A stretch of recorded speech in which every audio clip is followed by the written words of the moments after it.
There is 15 arenas in Clash Royale, and today we're going through the best deck for every single one of them, all in today's video. We're starting in Arena 1, we're going all the way to Arena 15. So no matter your trophy count in Clash Royale, I promise we have a good deck for you today. Deck number 1 is going to be this giant spam deck. Now in Arena 1, it's all about the giant. That is going to be the main showcase of your deck. So by having the mini packet, by having a lot of these cheap cards, it's going to allow you to get not only a lot of giants down, but a lot of giant pushes down. The giant's going to be able to tank for your pushes, which is going to be accompanied by archers with minions behind, spear goblins behind, something of this sort. Mini pack is going to be used to take out other giants, but you want to make sure you save enough elixir to of course take out anything that they also might send with their giants. Overall, by using this deck, you're going to have an easy time. This takes us to Arena 2. You're going to get pretty much a very similar deck, but you're going to include now the baby dragon and the tombstone. One unit skeletons are going to give you a quicker cycle. They're fantastic for their value. The mini pack is once again going to be used at shredding giants, so with the tombstone, but the baby dragon is going to be fantastic as an epic card. It's going to be fairly high level. It's going to dominate in this arena, so you want to make sure you use it if you have it. Arena 3, we're going to take out the one unit skeletons, and we're going to include the goblin barrel in order to help you take towers more easily. You're still going to have some great defensive answers between the spear gods, the archers,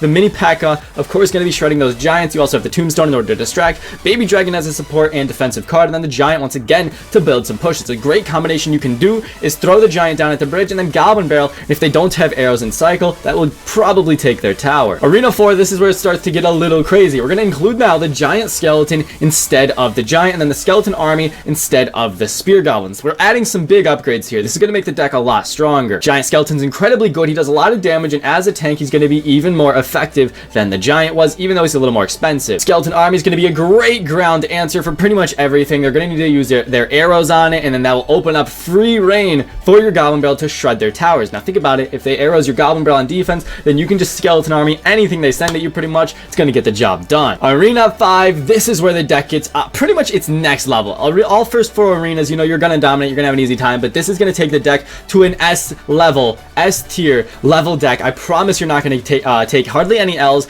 as long as your card levels are there, as long as you're upgrading the right cards, and once again, playing the deck how it's meant to be played. Arena 5 is where Zap Spell comes out, I believe, so you're going to have to be careful with the bats, you're going to have to be careful with the skeleton army. There's going to be some great zap bait in this deck, but you're going to be able to go ahead and crush opponents' towers with the goblin barrel, and now you have the giant skeleton witch combo push. This is incredibly powerful. You're going to be able to dominate the mini P.E.K.K.A. as well as the giant skeleton, going to be able to shred any sort of tanks or win conditions that the opponents have. That might be a hog rider, you know. You also got the tombstone in order to be even more spell bait and another building on your deck. I like the arrows in the lower arenas. They pretty much can cover everything, and with what's so great about this deck is because you have arrows and skeleton army, you can not only arrows in combination with your goblin barrel to take out skeleton armies that they answer with, but you can arrows skeleton armies, or sorry, you can arrows you can arrow skeleton armies on attack and then still have a goblin barrel answer in your deck as the skeleton army. Because this deck is genuinely so strong, we're going to leave it for Arena 6 all the way through Arena 10. I am not joking. This deck should carry you. It's going to be an easy road. All the next decks are going to be different throughout each arena, but this deck should really do well, and honestly, if you reach Arena 10 with it, which I expect you easily will be able to, if it's your highest level cards, then by all means keep running with it. I don't anticipate you'd have major problems with this deck, especially once again if you're playing it right. However, Arenas 11 through 15, we're going to have different decks, so be sure to stay tuned and watch until the end. We got some new decks coming. Arena 11 is when you unlock the Zappy, so you should be able to make this fireball bait deck. This is one of the best deck variations to use because it's not only super easy to use,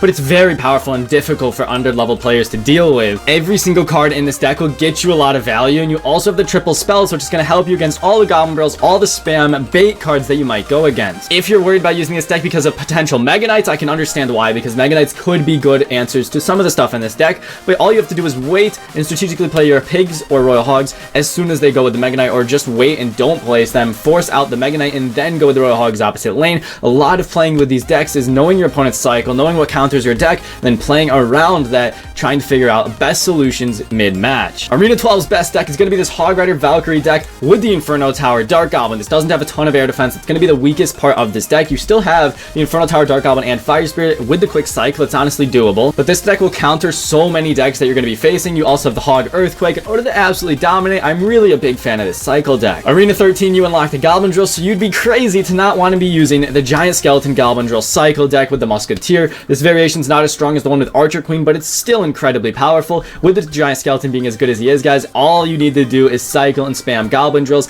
Of course, focus on defense, but with this deck, figure out if they have good answer to your Goblin Drill, and if they do, I mean, you can still fireball cycle, play the long game, and play some good defense. You'll get plenty of wins. Arena 14's deck is going to be this one here, the Graveyard Freeze. You're going to get so many free wins with this deck because people genuinely are going to have no idea how to counter it. People do struggle with this deck when they overcommit, when they're wasting their freeze spell, but oftentimes you really want to play defensive. You have fantastic defensive answers in pretty much every area in this deck. All you need to do is defend, wait, and then all you need is that one opportunity where a freeze spell on top of a graveyard with maybe even something else tanking. It's going to take the tower. It's going to be a free win. And finally, the Arena 15 deck that I have seen I'll have a lot of success lately is this Lava Hound, Mighty Miner, Skeleton Dragons deck with the balloon. There's only 5 cards. You got a building, you got the 2 spells. It's going to be really interesting, right? I've been seeing so many people dominate with the Mighty Miner version here because the Mighty Miner is so versatile. It can do so much on defense and both offense. I've been testing it. I've been using it in classic challenges, having a ton of success, and it is genuinely one of the strongest decks in the game right now. Not to mention, it really does counter so many good decks right now, like Log Bait. Certain Log Bait variations just simply don't have enough air answers. Now, this deck, unlike the others, has a different playstyle. You oftentimes do want to ignore stuff and just let it attack your tower and then build up a huge push and just crush through the opponent's entire tower. It's definitely something that you're going to need to practice with and get used to before really getting good at this deck. Either way though, guys, that is 15 decks in one video. I hope you all enjoyed. If you got questions, of course, comment down below. I'm happy